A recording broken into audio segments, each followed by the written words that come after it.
If anyone is new to XR Women, we are so happy to welcome you. If this is your first experience with XR Women, it was founded in 2020 by Julie Smithson, Karen Alexander, Sophia Moshasha, and over the years, it's become the top XR Women organization. We are a 501c3 nonprofit now, and we're just growing. So although you may see things like, oh, VR is dead, or the metaverse, ... Don't worry, we're just beginning. This is the beginning of an incredible future, and we're so glad that you're part of it. So thank you.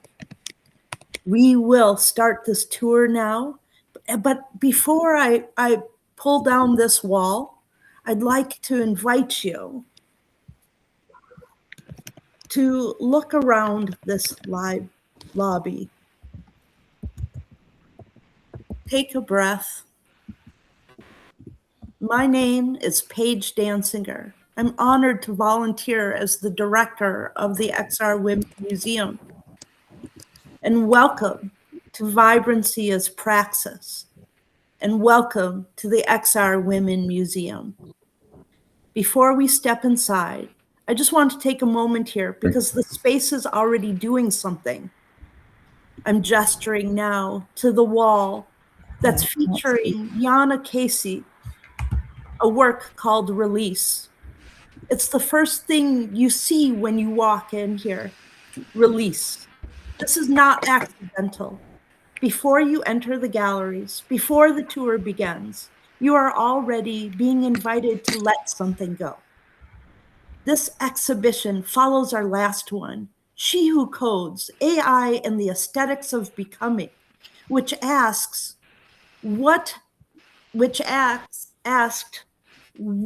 becomes possible when artificial intelligence enters the space of aesthetics. Vibrancy as Praxis answers that question with action, with authorship, with the daily chosen insistence on showing up fully in your creative life. The word praxis matters here. It is not just practice. It is theory and action inseparable from each other. The X in praxis is not a variable waiting to be solved. It is a declaration. As you'll see when we reach the exhibit, it's the same. Oh, well, you'll see when we reach the hallway that it's the same X in XR. I'm just going to take a look at this chat real quick. Thank you. Okay. Arrow's not working. You can move camera, but not character. Okay. Great. Okay. Thank you so much for Karen and all of the XR women who are supporting the chat during this tour. And before we go in, I'm actually going to take a screenshot and start recording this as well. I'm just going to do a screen record.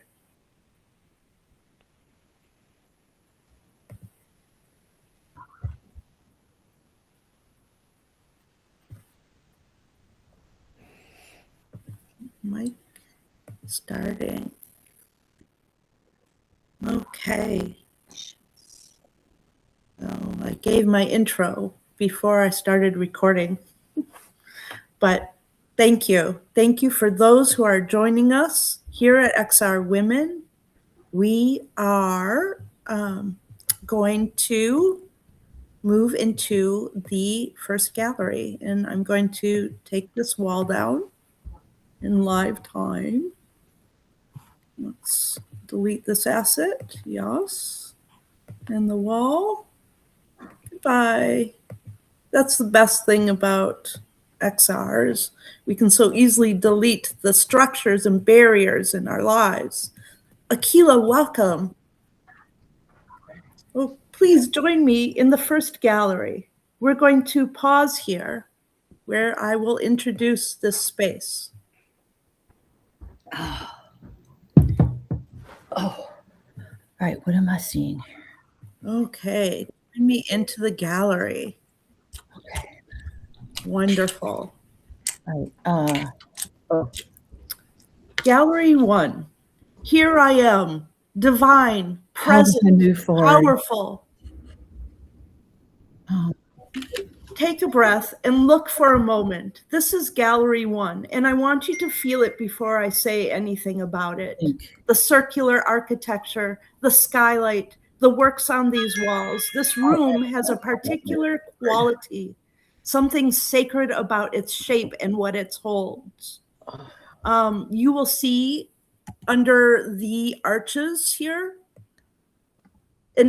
or on the wall, there is an exhibition statement. And under the arches, you'll see a guide how to experience this exhibit. Please take a moment with that guide because this exhibition is interactive. Most images are portals. The images and labels are portals. Please click on them. If you don't click, you will miss half the show. Okay, I don't know. And the artist list, 15 artists, 4 continents, every medium immersive technology currently offers. And this work, this gallery centers 3 artists whose work shares a common frequency, the divine feminine as lived. I don't know. I don't know how to move. How do you move forward? I have no idea. Use your WASD keys for moving forward. What's happening? And we will introduce this work. Let's see. Thank you. And let's see.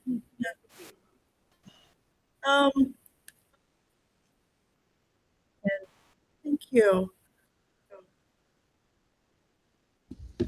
So we begin with Akilah Martinez and her work here. Okay. Let's see. If you are not speaking right now, let's have you mute. And if you have movement questions, put them in the chat. Thank you. Okay. We begin with Akilah Martinez, and her work sets the frequency for this entire gallery. Resi Dao, Visioning Journey, is an augmented reality experience and audio meditation created in collaboration, inspired by Look to the Mountain by Dr. Kajet, a foundational text on Indigenous education and the relationship between people, land, and knowledge. Akilah creates an immersive visioning journey designed to support Indigenous entrepreneurs in embodying their highest selves while building business rooted in community care and impact. At its center is a sculptural spiral, both symbol and interface. Its form mapping stages of personal and collective realization. In the AR experience, the spiral rotates slowly, clockwise, guiding participants through portals of reflection, intention, and transformation within a meditative space.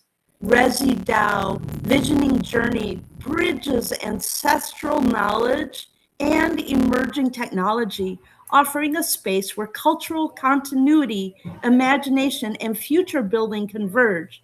It is one of the most quietly powerful works in this exhibition. It does not demand your attention, it invites it. Akilah is present today, but she prefers to be silent as an observer. I do have a question for every artist here that I've allowed a minute or so. And in that time, instead, I'd love us to gather near her spiral and listen to the beginning of her meditation.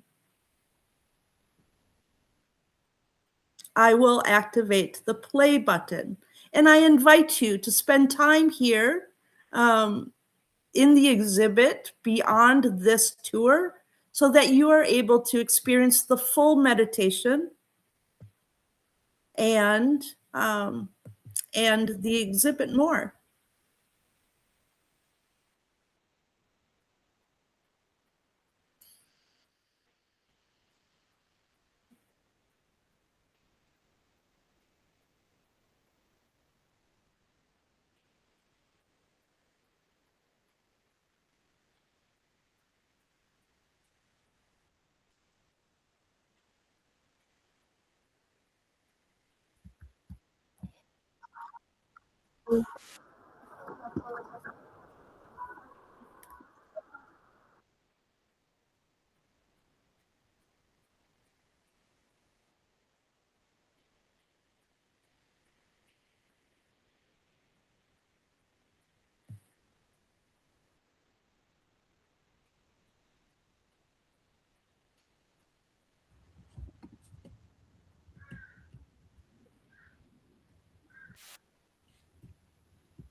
Thank you, Akilah.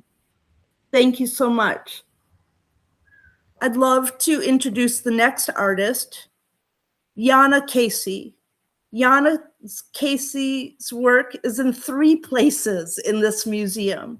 Here in the gallery, and in the screening room, and in the museum lobby, because her practice is expansive enough to need more than one wall. Here you see 5 works from her series, Anxiety, Reset, Retreat, Recenter, Rewire. Yanna draws over photographs of herself, a practice she calls body mapping, not the body as it is seen from outside, but as it is felt from within. She works across photography, painting, and VR, and their practice is rooted in somatic dance and inherited resilience, a resilience that Yanna traces directly to her mother and the women who came before. Their work insists that feeling from the inside out is as itself a radical act of presence. Yanna, you're here today. May I ask you a question?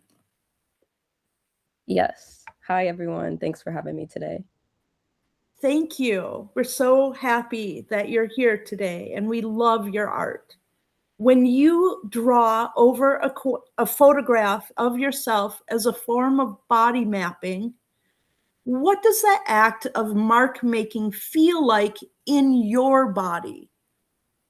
Yeah, that's a great question. So I'm an intellectualizer, which means I live in my head. I was doing body mapping before I learned about the terminology itself as a tool to just kind of like get back into your body. So before I set an intention, I play music and I just kind of let whatever flow.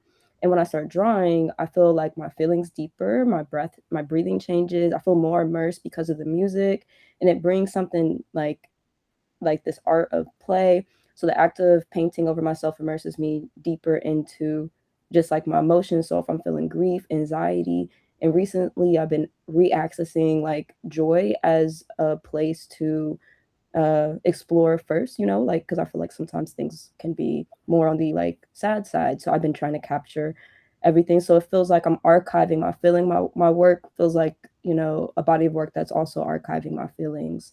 So yeah, so I just feel like I'm going deeper into my body. And when I've been capturing the feelings of joy, it feels like sometimes, really good in my body. I want to do it even more. Where sometimes I'll push myself to exhaustion because I'm so excited to be capturing, those emotions, that emotion of joy. And my work, you see, it's from a residency with painting VR. And yeah, I just appreciate y'all for having me and being able to see my work in this format. Yanna we can't thank you enough. Your work gives us joy. It's a true gift. And we at the museum and XR Women are excited to watch your paintings grow, your illustrations, your animations. We are excited that you're part of our community. So thank you for being here at the museum. Thanks for having me. Absolutely. Moving through the gallery, we see portals of artwork and images and sculptures by LM Designs 8. LM, are you here today?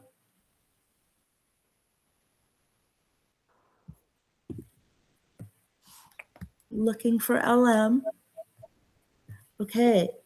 LM is a healing multidimensional artist working across XR, digital design, and Afrofuturist imagination.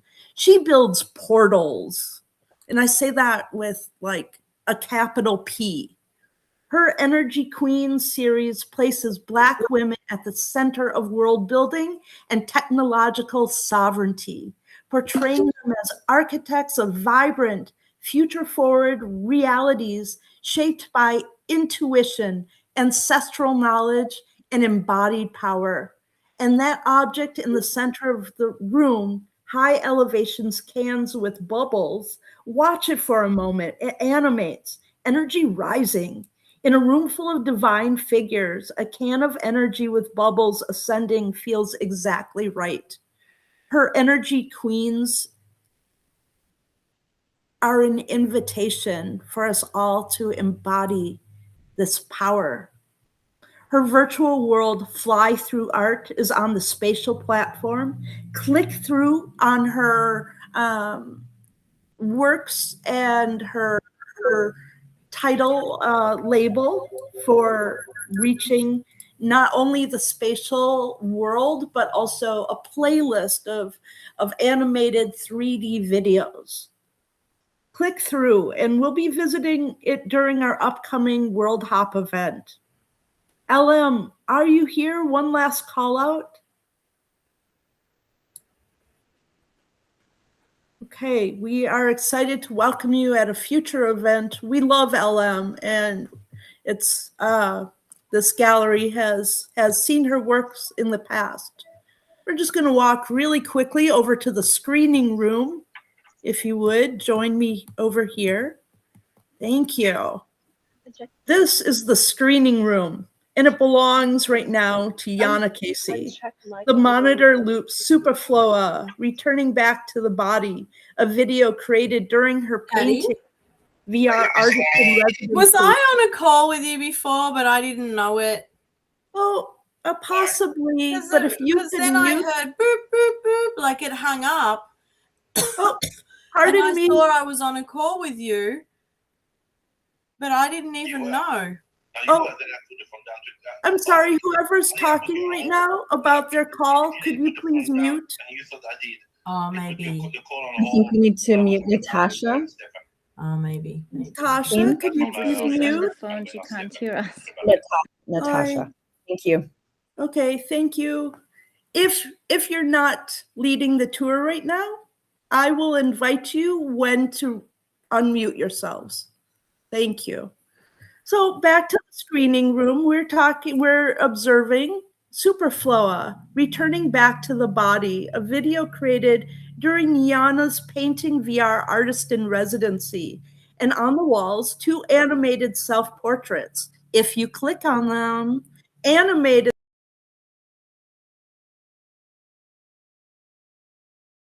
self-portrait 1 and animated self-portrait 2, intimate, tender, and completely self-authored. Cartoon flowers, third eyes, and halos, a freshness that is also a declaration. Me, myself, and I. Take a seat if you'd like. Stay as long as you need. Yanna's work needs slowness. And we will visit the full video and animations at our upcoming film screening. Thank you. This room also carries essays. We have one essay on the pillars that is an art historical contextual essay. We have an essay on this wall as well. That is my personal essay about this exhibit. And we have our past exhibition essay of She Who Codes AI and the Aesthetics of Becoming. I invite you to spend time in this space on another visit. Also talking with Margie Purple, our XR Women AI, who can tell you more about the artists in this exhibition and their place within an art historical context. You're also able to learn more about how you can become involved with XR Women. Please join me in the hallway, bridging Gallery 1 and Gallery 2. This is exciting. Thank you. I was heard. Yes. Oh, fantastic. I am so thrilled. As you are? Yes, okay, let it be. Let it be. Okay, go on, Paige. Okay. Now I hate to say, can you mute? We're here now in the hallway, and we're just going to be quick here in this hallway. You're standing between rooms, and as the wall text says, this is not incidental. I placed my own work here. I want to be transparent about that. Curators don't always show their own work alongside the artists they represent, and I want to say clearly why I did. I'm gesturing to the 4 paintings here.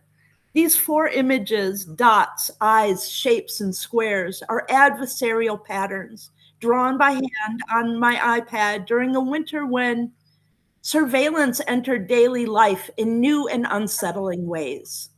When the home became the only safe perimeter and the snow itself became a shield. They were uploaded as avatar fashion for the metaverse, engineered to confuse machine vision. In the street, I sewed reflective fabric onto my clothing in asymmetrical shapes, flashy, bold, present to the human eye. And in the metaverse, the same logic applies. Patterns that dazzle and disrupt, visible to everyone except for the systems designed to locate and profile you or me.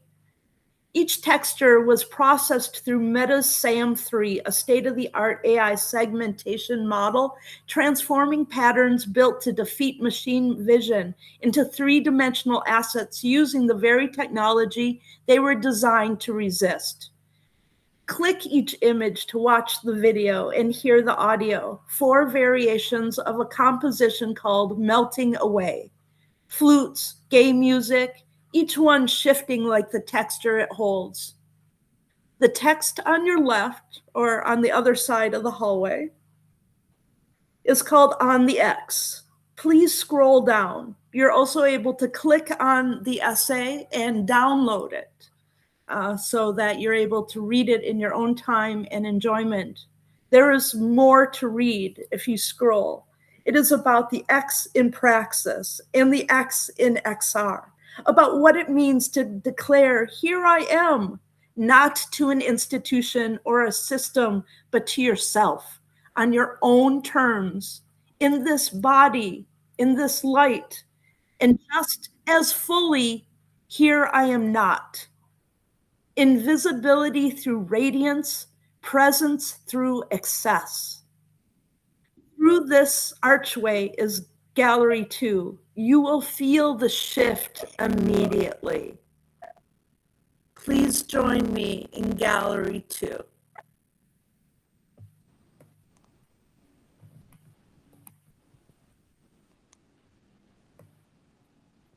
What a glorious gallery. Here I am, uncontained, alchemal, becoming.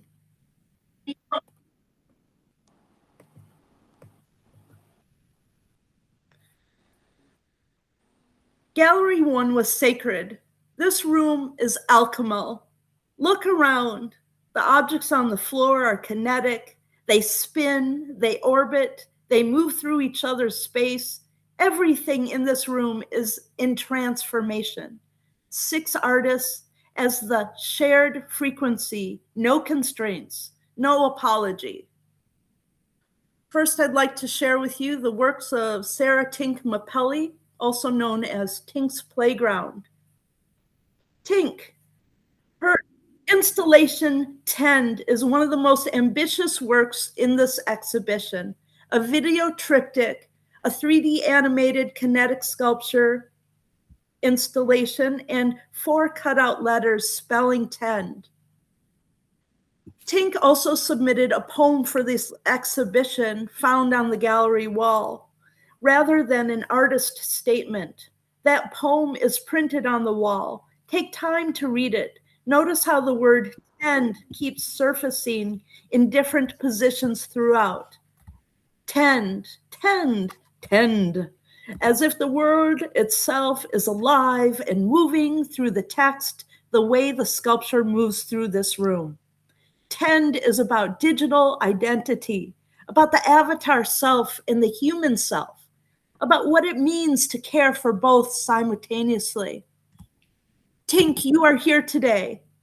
I'd like to ask you a question. Is that okay? Yeah, I am in the purple robot. Purple robot. Let me look at you. Hello. Hi. Okay, Tink. Here's this question. The word tend moves through your poem in different forms, always shifting, never settling.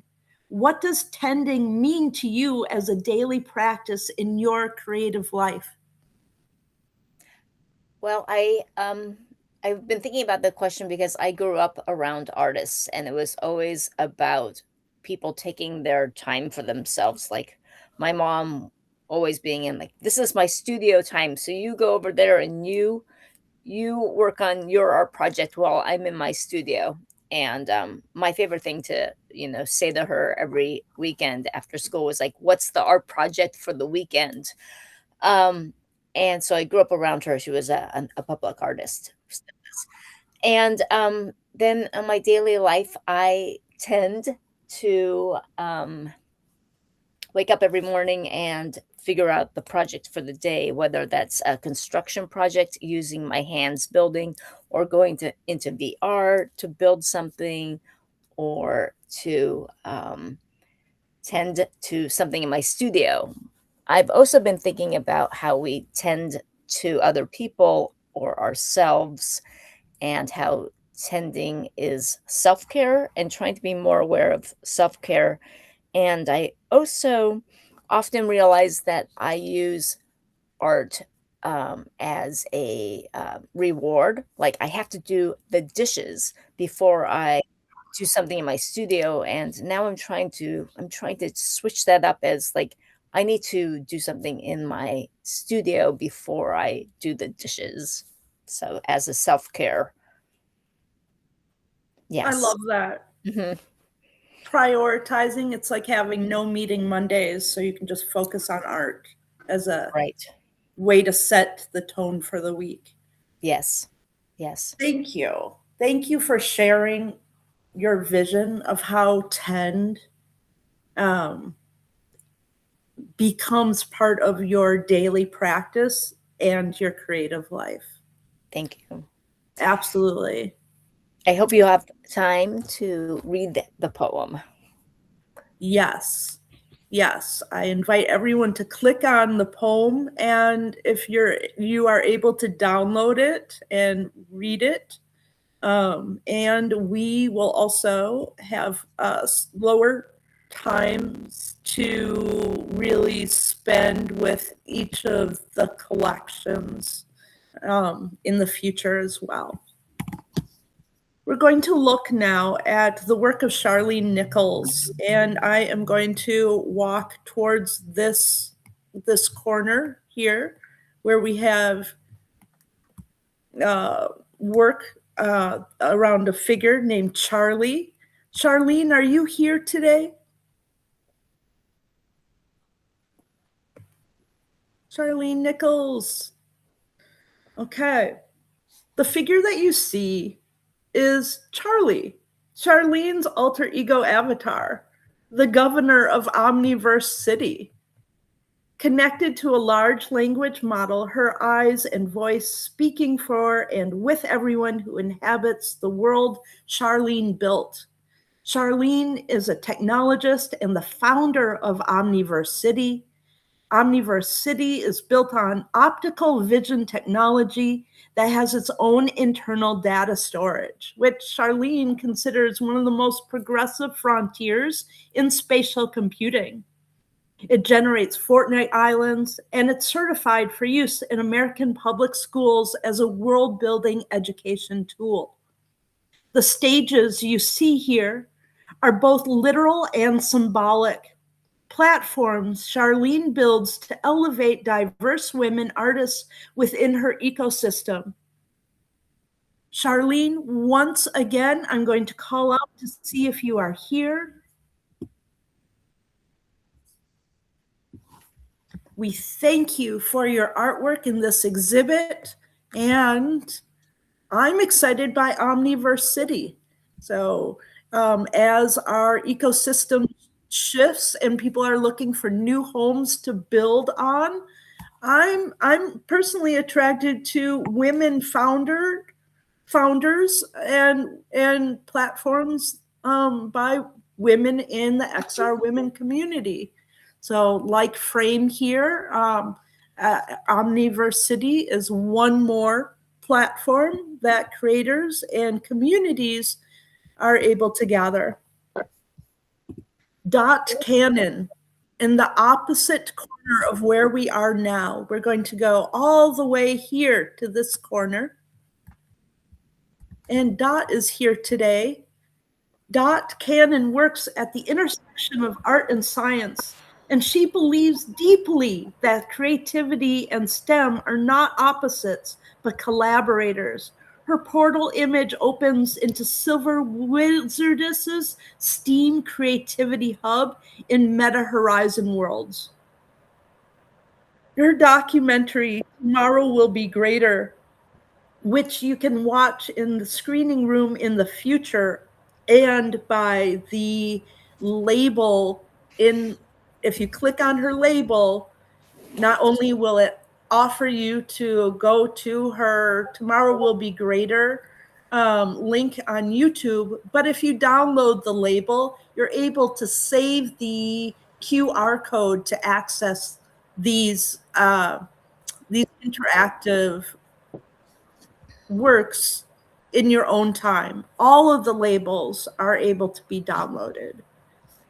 Her work documentary, Tomorrow Will Be Greater, amplifies the XR women, XR Africa, an XR women student chapter, amplifying stories of young creators pursuing their dreams across art, education, robotics, and innovation. Unlimited resources with full vision. Dot's work is deliberately light, soul renewing. She wants visitors to leave feeling like if this person could build, so can I. And that is very, very true. Dot builds worlds. You can build worlds. I can build worlds. And we can all build a better world together. Dot, I have a question for you. Are you ready for it? I am. And thank you for making me a part of this. Oh, it is a true joy. Dot, what is the story you find yourself telling over and over? The one that keeps driving you to keep making? The story that keeps me going, Paige, is the story of people asking, what if? Because that question is at the basis of all creativity. When I do my podcast, I interview people who are creating, innovating, and making a difference by asking what if, and lots of times they're combining science, technology, engineering, art, and math, as opposed to simply STEM. Because a lot of times as an arts person, I remember growing up and I hated math, I hated science, I didn't see how they had anything to do with what I do, which is make things and tell stories. But In my podcast, in my documentary, hopefully in anything I do, I will be exploring how do science, technology, engineering, and math bolster the arts aspect of life. And by the way, Paige, you were an amazing teacher. I should add credit here that there is no earthly way I would ever have started world building without you and your excellent instruction. So thank you very much. And my goal is, in the world that we live in today, to provide inspiration. I got my dream of becoming a broadcaster. Now I want to use whatever talents I have to help other people reach their dreams, and wish me luck. Oh, thank you. Let's take a moment, everybody, to mute. Except for Dot. Thank you. Well, Dot, thank you so much. Your sharing of what if is such an important catalyst for creating the dreams and the world that we all deserve. Thank you. Thank you for including me. Absolutely. We're here now with the work of Anatola Araba. Anatola is here today. Anatola is an immersive storyteller and a creative technologist whose practice asks, what if? What if the algorithms of tomorrow were written long ago, coded in the forest's own intelligence? What if the forests have always been the future and its keepers the original futurists? Her world draws from her digital museum, Reimagine Immersive, tracing the history and the future of Black astronauts through archival research and NASA data, culminating in Afro Astra, an exploration of Black hair in space as both science and symbolism. Developed with her all-women team, Female Kings at MIT, and awarded an Agog Prize. Vibrancy here is a future necessity. Anatola, I have a question for you. Are you ready to receive it? Yes, I am ready. Thanks for that amazing introduction. Oh, my pleasure. My pleasure. Actually, I am looking for you. Oh, I'm here. Okay, speak in again. The purple blazer and white cornrows. Oh, great. Okay, I want my camera focused on you while you answer this question. So if you'd like to walk up towards your work, that will be, oh, great. Now, thank you so much. Anatola. Awesome. You describe your works as places where regenerative futures are rehearsed rather than just imagined. What does it feel like to step into one of your worlds and rehearse a future you want to live in? And by the way, we will have an opportunity to step into Anatola's worlds in our upcoming World Hop event.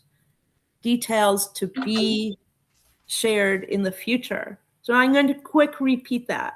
You describe the worlds as places where regenerative futures are rehearsed rather than just imagined. What does it feel like to step into one of your own worlds and rehearse a future you want to live in?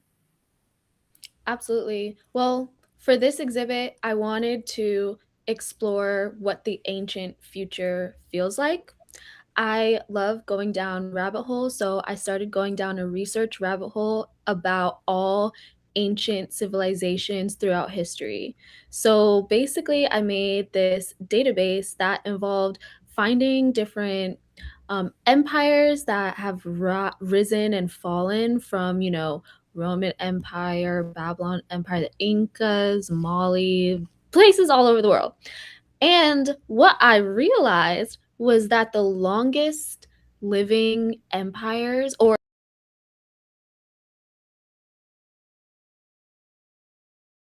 communities were actually more indigenous or aboriginal peoples that don't base their communities off of conquering or accumulation of power, but rather in cooperation and collaboration, which is why you can see the Aboriginal peoples living as long as 65,000 years compared to like a Rome, which lived 1,000 years.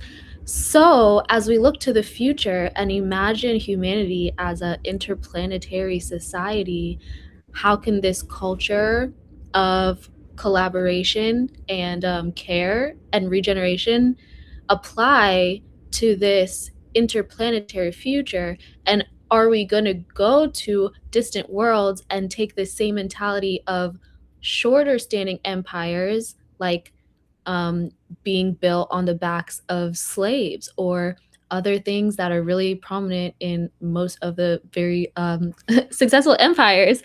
So these were all questions I was exploring in the exhibit. So if you click and go through the portal to the spatial world that you can also access on reimagine.io, you'll see these astronaut designs that I created that was imagining what hair in zero gravity, that black hair would look like, and how astronauts may have evolved to be able to embody beauty and care and culture rather than just efficiency in space travel, along with images that are made from a custom AI algorithm comprised of open source images from, like the Met and museums and Wiki Commons and other open source places of all of the empires throughout history that I mentioned, and then generating what future empires could look like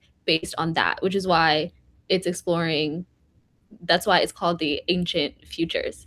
So yeah, and also in addition to that, if you go into the world, you'll actually see a link to Afro Astra, which is an AI film and multimedia installation. We're having a crowdfunding campaign for it at the moment. So if you feel it in curious about learning more or supporting the project, you can also check it out there on Artisan. Thank you. Thank you.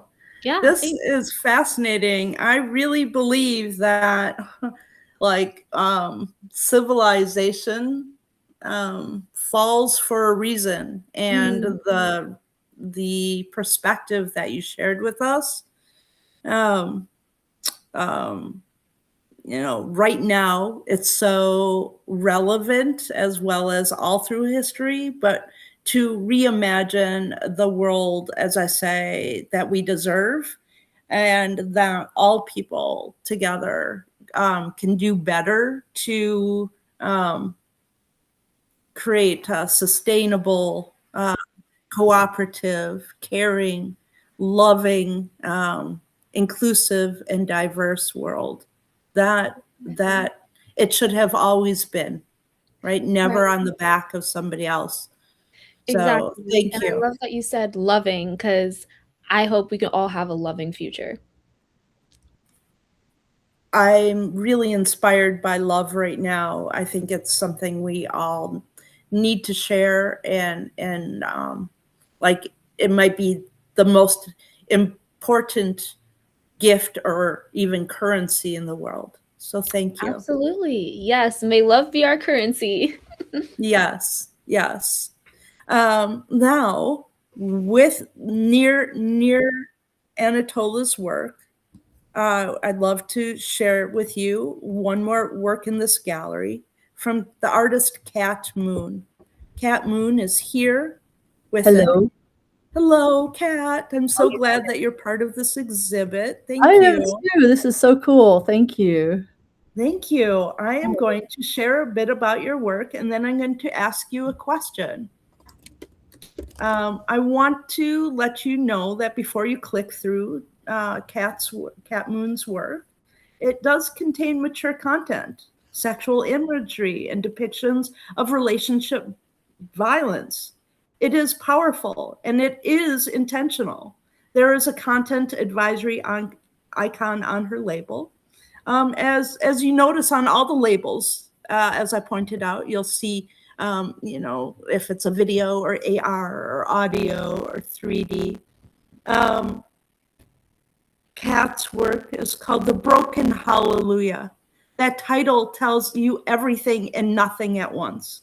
Cat Moon is an interdisciplinary, immersive artist working in the dreamscape, the liminal space between the political and the mythic. Her video moves through violation and confrontation towards something extraordinary. A woman lying under the stars, in the moon. Transformation, transformed, at peace, possibly, hers. It is not passive viewing, it is a spatial encounter. Kat, here's your question. And I'd love to see you come up towards your work so I'm able to capture you speaking. Okay, great. I'm still trying to navigate this. Yeah. Okay, I've got you. I've got you on video. Okay. Kat, your work moves through violation and confrontation towards transformation and hopeful peace. It is a cycle. I'm not sure that peace ever really comes. Or like in this world, we have to really create modalities to protect that peace. What did it take, personally and creatively, to arrive at that final image that we see here in front of us? I went through a lot of despair. And, this piece is about the male gaze. It's about the women being objectified and not getting opportunities that they deserve. It was about and I usually do art that's about my feelings. And it was really a sense of, there's really some deep despair that I did that. And what is a woman's worth in these times? And so I think the transformation was, I created the soundtrack and everything. It was a transformation because I always also believe in a higher power. And I always believe that there's going to be things are going to change and transformation. And so towards the end, I let myself work subconsciously and intuitively. And so I was led to a sense of and a feeling of just a higher power that's working in the piece. So I was really kind of surprised where it led me to the end, where despite all of these struggles that this woman has been through, that she ends up with a sense of peace and something and being transformed. Thank you so much, Kat. I really relate to with that cycle of despair, transformation, and peace. So thank you for sharing this work with us. It's meaningful, and I believe that we, every woman in the gallery today can identify with objectification.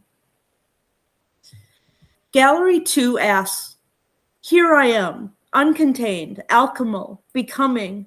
What we're about to walk into in Gallery 3 is different. It's quieter, older, more rooted. Please join me in Gallery 3.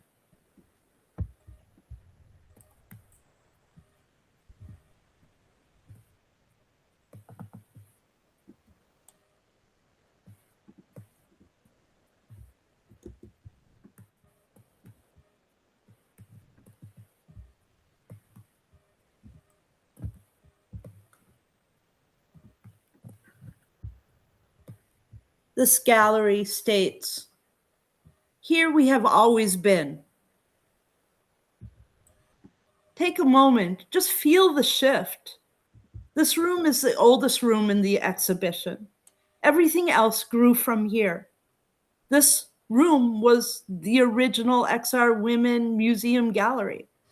The walls are warmer, the palette is quieter, and the center of the room, the column, that is a 3D scan of an actual Roman column from Bursa Hill, the highest point of Elisa's city in ancient Carthage.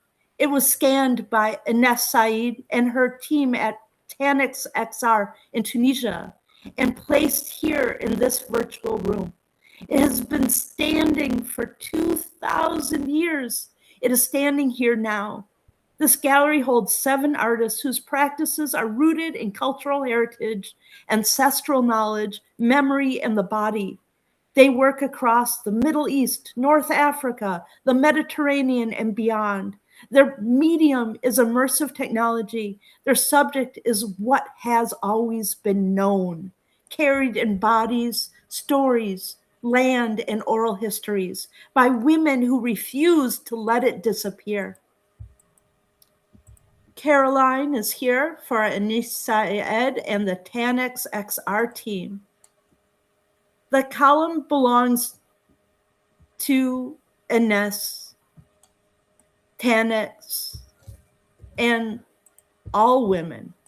And so does that animated figure near the entrance, Nura, modeled by Rachel West, who will guide you through through three 3D scanned artifacts from Tunisia if you click through the audio balls after this tour. Ines is the founder of Tanit XR, a fully women-led project that trains young women in Tunisia in 3D scanning and XR for the first time. Her team of volunteers scanned these artifacts. The research and audio were gathered by her community. After the tour, when you experience the audio, turn up your volume. These oral histories accompany the work. The goddess Tanit, a draped statue from Bursa Hill during Roman times, and the column in the center of the room. Listen for the story of Elisa, the founding queen who cut oxhide into thin strips to encircle a hill, and in doing so, let's go ahead and mute that for now. Thank you. The founding queen who cut oxhide into thin strips to encircle a hill, and in doing so laid the heart of Carthage. Preserving culture is not an event, it is an everyday practice of care. Caroline, I have you here today as part of the Tanit XR team, and I have a question for you. Are you comfortable with that? Yeah, let's go. Okay, fantastic. Let's see. You describe preservation as a daily commitment rather than a single act. What does that daily practice actually look like for you and your team on the ground in Tunisia and at, yes, what is it like in Tunisia? Yeah, well, I can speak to it from the global perspective as well. I also have my colleague Betty on the line who works with Tanit XR, so I wanted to give Betty a shout out. But so preservation, when we think of that word, it's preserving something, right? It's keeping it from being destroyed. It's keeping it in good condition. One reason I love working on this project is Ines is one of my best friends. And when she dreamed it up and brought me on board for the leadership team, she had been trying to get this funded for so many years and she never could. So we just thought, let's just do it anyway. And then the funding will come. And the reason she was motivated to do it is because Tunisia has some of the world's most inspiring heritage sites that are relevant to our shared history as a human species. I mean, Carthage, as the Tunisians call it, in English it's pronounced Carthage, but I usually go with the Tunisian pronunciation, Carthage. Carthage was the #1 rival to Rome. And the archaeological evidence that you can find of Carthage in Tunisia is nothing short of inspiring. And really, I think helps us understand, where we've come from as humans. But even though Tunisia has El Jim, one of the world's most intact colosseums, even though it has all these amazing archaeological sites, they're at risk of climate change, of vandalism, of being misrepresented on the global stage. So that's one reason I love this project, because Ines is able to empower Tunisian students and volunteers with these XR skills to make scans with their phones. And then our global volunteer and student team, including Betty, are able to take these scans and produce products like you all see today. And they're going to be circulated in public libraries. For example, the Broward County Public Library in Fort Lauderdale is going to be one of the first libraries to have people explore these experiences at the library with a VR headset. But also you could do it anywhere you have access to a device. And I think that, these are in case anything happens. Like, for example, there were floods recently in Noble, one of our sites where we've done scans. If anything happens to these amazing sites, we have these scans. But also, I'm really inspired by the educational component and the celebration of Tunisia on the global stage. So for me, preservation as a daily practice means taking what our volunteers have lovingly scanned and putting it into a format that anyone can explore and learn from. Tanit, the name Tanit comes from the goddess of preservation in Carthage, and that's what we do. We preserve.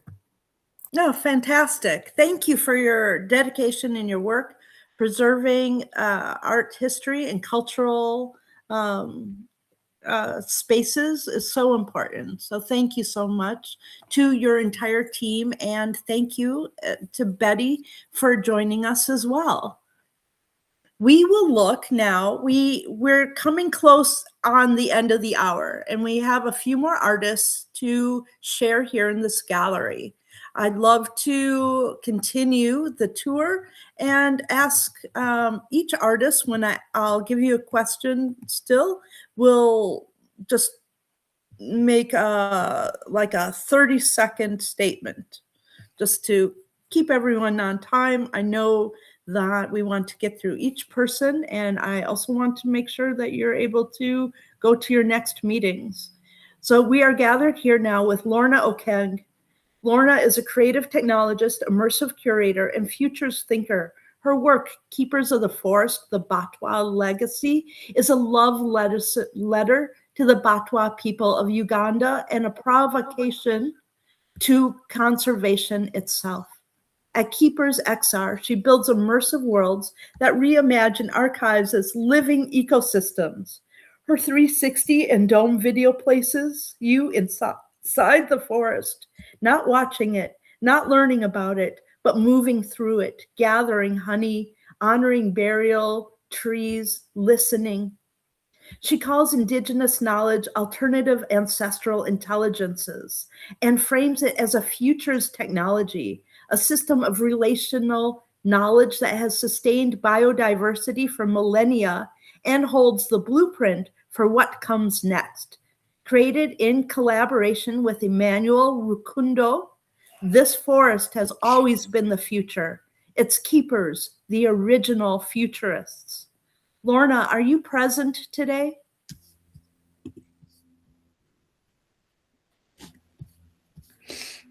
We don't believe that Lorna is present today, but her work will be shared. Oh, hello? Yes, yes. Welcome. Absolutely. Would you like to come up to your work? And I have a question for you.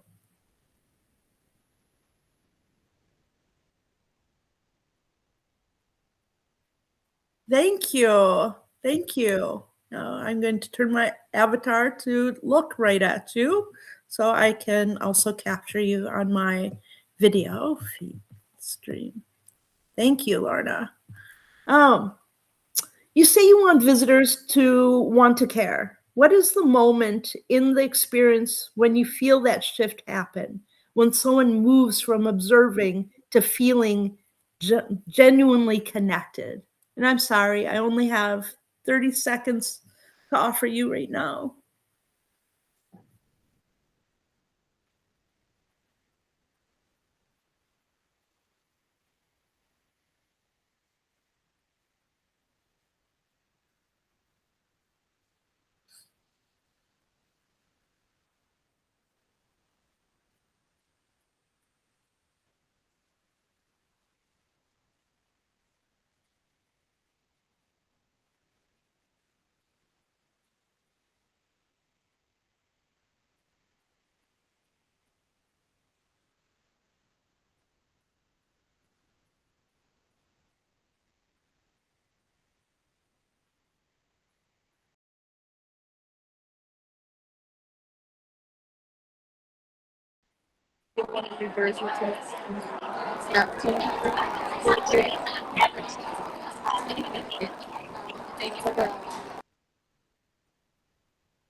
Thank you. Thank you so much. And I really cannot wait for our video film screening so that we can watch your full experience and hear more.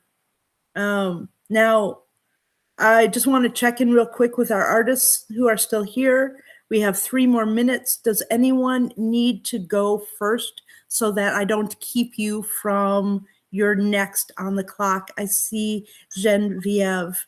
Please, let's go to your work right now. Are you able to hear me, Paige? Yes, I am. Thank you.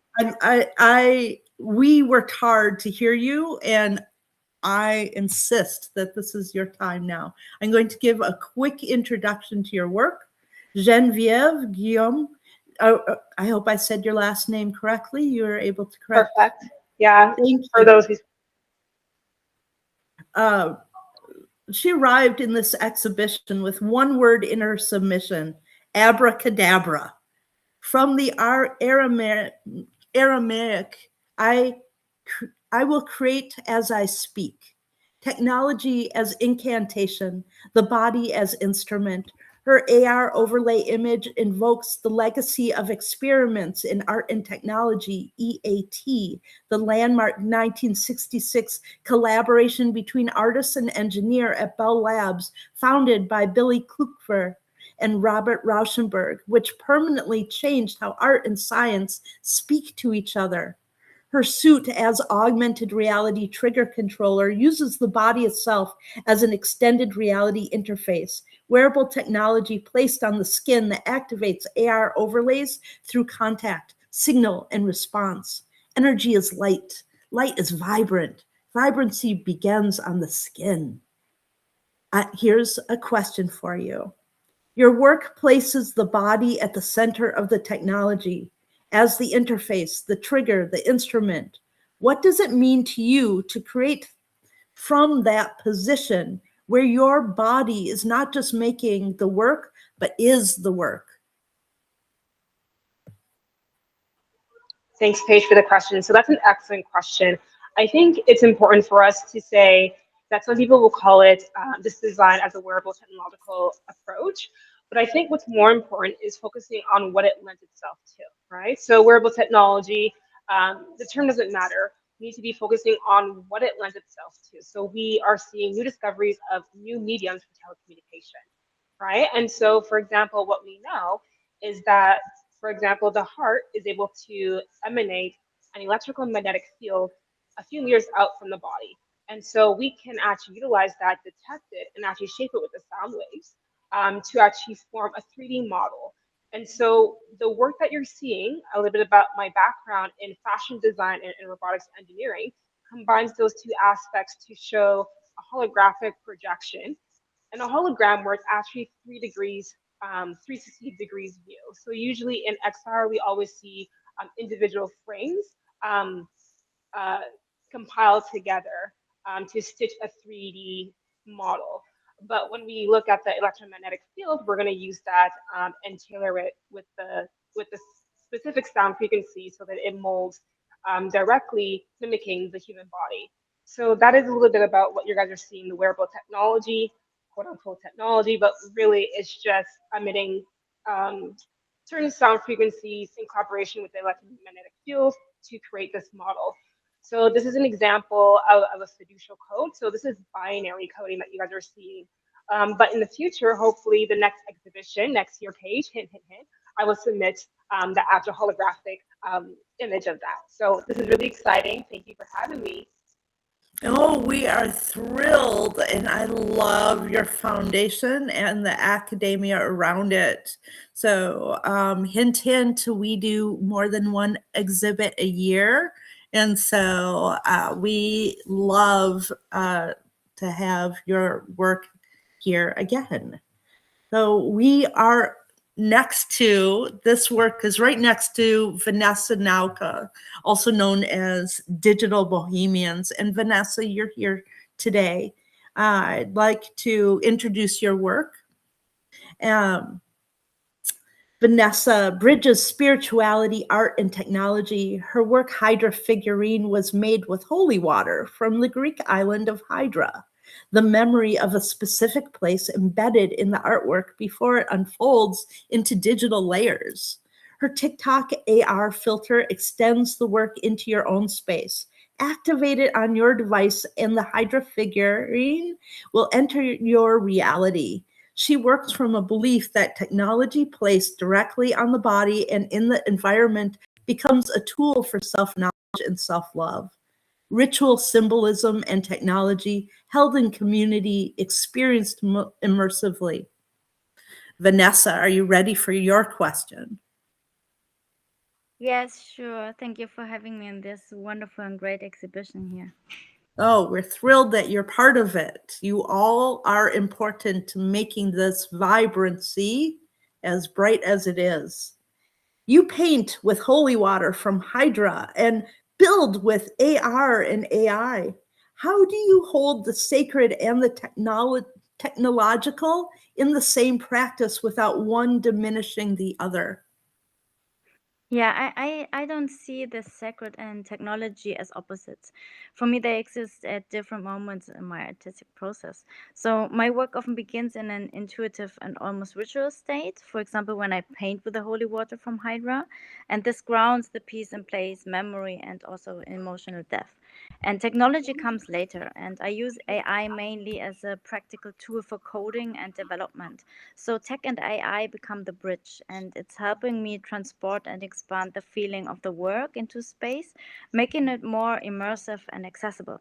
So this behind here, this is the central also for my sculptures of the divine, which explore themes like protection, fertility, and inner transformation. So the physical sculpture holds symbolic presence, while subtle digital layers extend the experience into a contemporary dimension. So for me, the sacred is the source and technology is the bridge. Beautifully said. Thank you so much for sharing the beautiful partnership of technology and spirituality.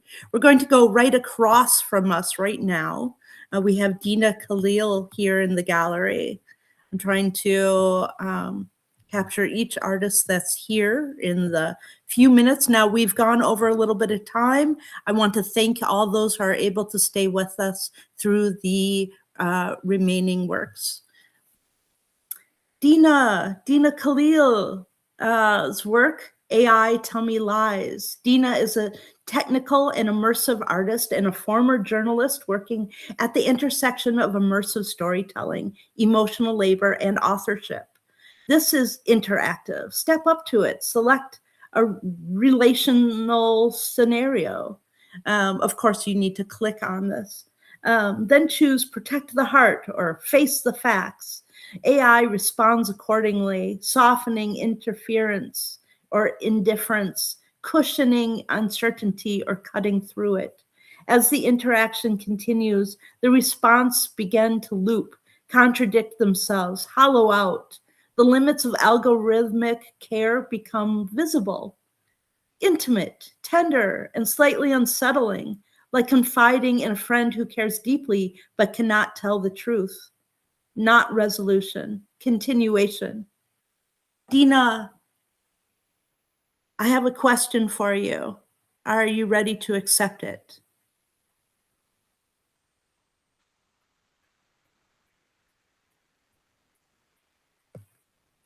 Let's see. Dina, are you still here?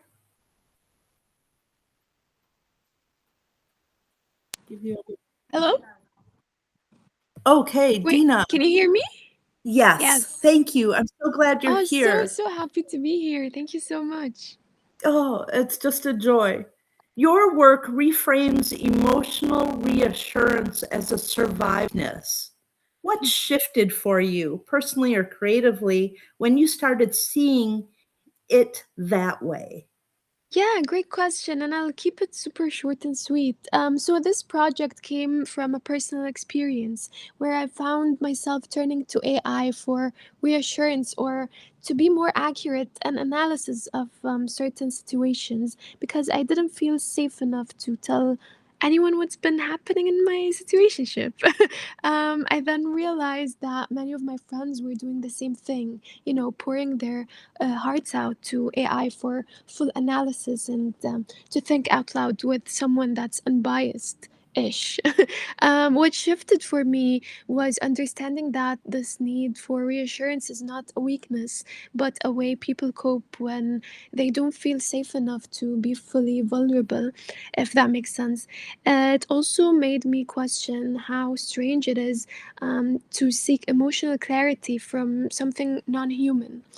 I should mention that this version is made for this exhibition with preset scenarios, but the original is a live installation actually, where it allows users to write their own personal stories, and AI would answer them in real time.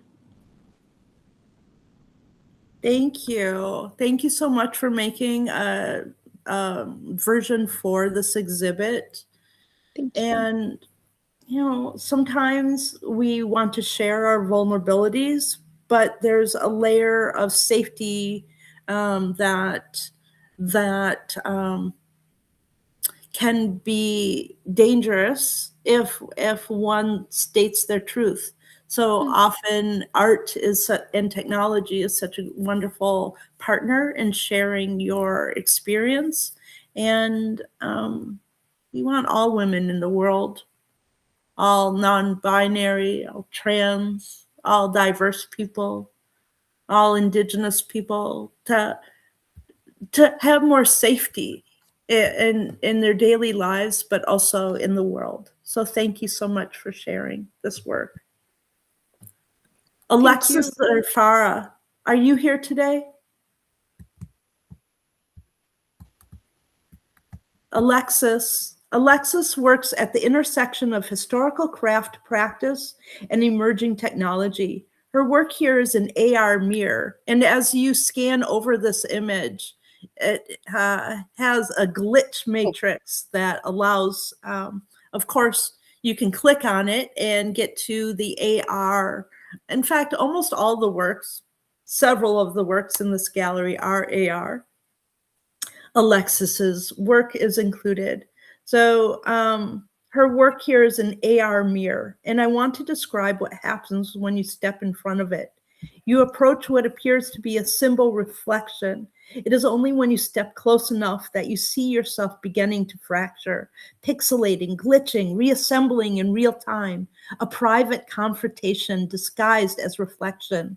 Where quilting has long been women's work, piecing fragments into something whole, Zerafa reclaims that tradition digitally. The mirror doesn't fix you. It holds space for the messiness we're rarely allowed to show. Not broken, reassembled, still becoming. Alexis, one more shout out to see if you're here.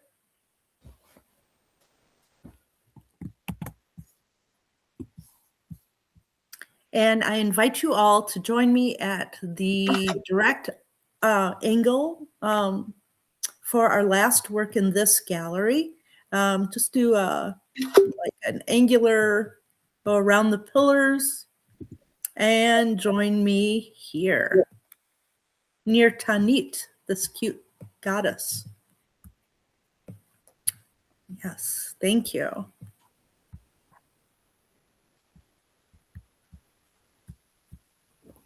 Ned Shoaei, and finally, Ned's work, Dialects of the Mind. That glowing bust, a single dial. Ned is an MFA interactive game design student with a background in literature. Her central question, are we mindful of our cognitive liberty as AI shapes our inner world?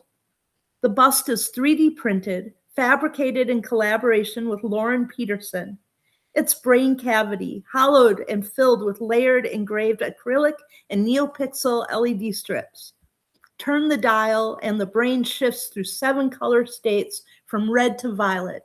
Leave it and the brain pulses anyway on its own sinusoidal rhythm. That autonomy was intentional. The brain isn't just responding to you, it has its own pulse. Drawing from EEG research and Nita Farahany's framework of mental privacy as a defining civil rights challenge, This piece invites visitors to sit in uncertainty, observing their own cognitive state as an external force appears to modulate it. The brain pulses whether you touch it or not. The question is whether you are paying attention to your own. Ned is not here with us today. She is doing some speaking elsewhere. But if you click on her label, you will be able to access her research and a video about this work. Well, thank you. If you are able to just take a last breath here in Gallery 3. This room asked, here we have always been, ancient, multi-generational, earthy, the goddess not as symbol, but as lived continuity. I would love to invite you to join me in walking through the auditorium and personal collection, the permanent collection, on our way back to the beginning of the museum for our closing remarks. And I will lead us through. This is our permanent, our auditorium where we've had hundreds of meetings and talks from speakers. And we do have a work of art here as well. On this wall, we have an Roberta Pacino line by Tink, a portrait from the Tend collection, Avatar Fashion, named for a friend.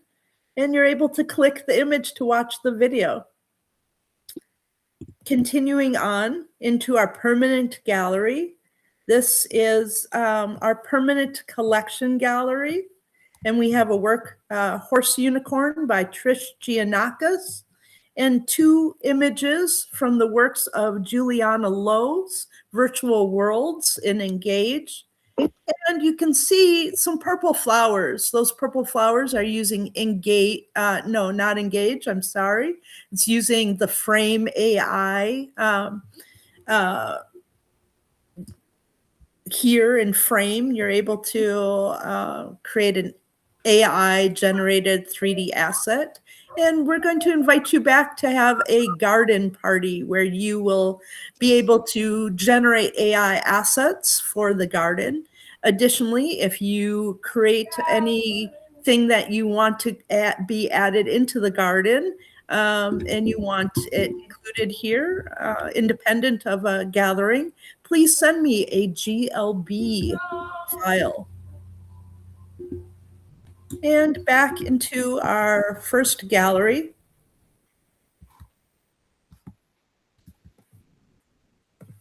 And I have a couple of closing remarks.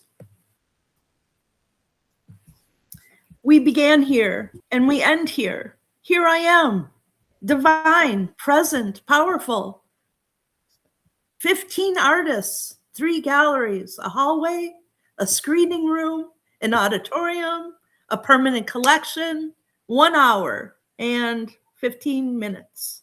What you have moved through is not just an exhibition. It is a document of what women are building right now in immersive technology. What you have just moved through with joy, with rigor, with ancestral knowledge, with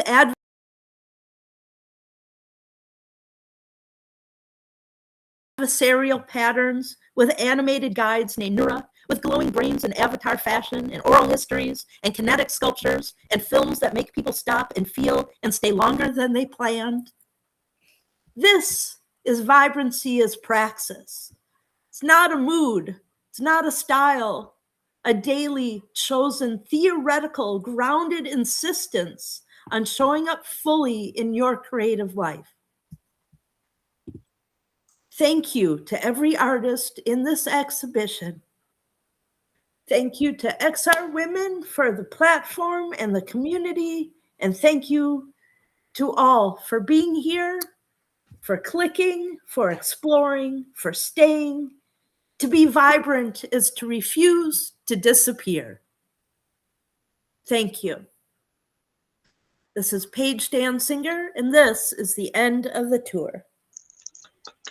Thank you so much, everybody. Thank you. Thank you so much, you beautiful souls. Hey, thank you. Just beautiful. Thank you. Bravo. I invite you to stay as long as you want. This museum is open 24/7. And I invite you to just stick around, go through, click on pieces, watch their videos, hop into their worlds, enjoy, download the essays. And I look forward to seeing you back at our upcoming events. Thank you so much, Paige. I do apologize for having connective issues, but I just wanted to say thank you, thank you, thank you for this. It is amazing. It has been Ellen, great. we What love about your support? work. And I still have a question for you. Would you like your question? Of course. Oh, great. Okay. All right. I'm so happy that you're here. Your Energy Queens series places Black women at the center of world building and technological imagination. What does it feel like to inhabit one of your own worlds as an energy queen? It is amazing. It feels wonderful. It is exactly what it is meant to be. We are supposed to be able to see ourselves in places that we couldn't have imagined and beyond. And these energy queens are bits and pieces of me that energize and help me glow. And I want it to energize and help others glow. And I want others to see themselves where they have not even imagined themselves to be. Oh, beautiful. When we can Thank you. imagine ourselves in places we can't imagine, anything and everything is possible.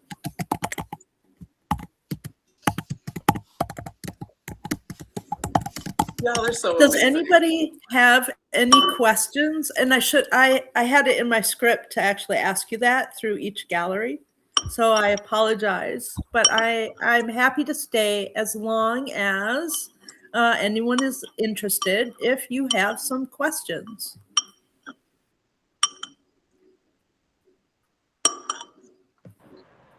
Well, I have one.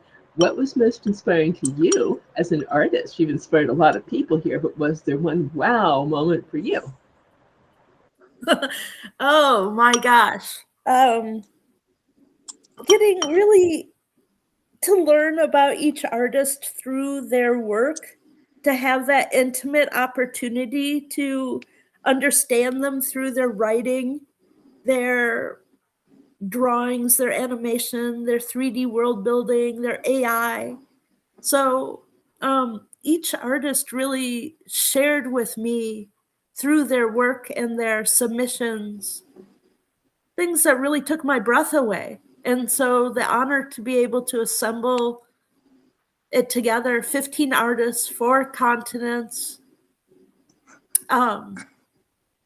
is really magical. I think it's the assembling of voices for visibility. That was one of the most meaningful parts. Thank you. Magical seems to apply to everything here, really. Thank you.